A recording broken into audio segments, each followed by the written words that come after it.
Muscat Iran اور Oman کے درمیان آبنائے ہرمز کے معاملے پر پہلا مشترکہ اجلاس ہوا۔ ایران کے نائب وزیر خارجہ کاظم غریب آبادی کی عمانی ہم منصب سے وفود کی سطح پر ملاقات ہوئی ہے۔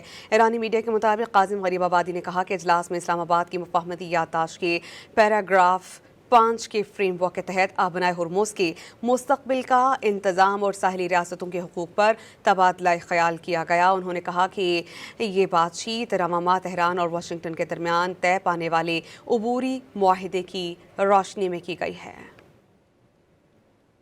مسقط ایران اور عمان کے درمیان آبنائے ہرمز کے معاملے پر پہلا مشترکہ اجلاس ہوا۔ ایران کے نائب وزیر خارجہ کاظم غریب آبادی کی عمانی ہم منصب سے وفود کی سطح پر ملاقات ہوئی ہے۔ ایرانی میڈیا کے مطابق کاظم غریب آبادی نے کہا کہ اجلاس میں اسلام آباد کی مفاہمتی یادداشت کے پیراگراف 5 کے فریم ورک کے تحت آبنائے ہرمز کے مستقبل کا انتظام اور ساحلی ریاستوں کے حقوق پر تبادلہ خیال کیا گیا۔ انہوں نے کہا کہ یہ بات چیت رواما تہران اور واشنگٹن کے درمیان طے پانے والے عبوری معاہدے کی روشنی میں کی گئی ہے۔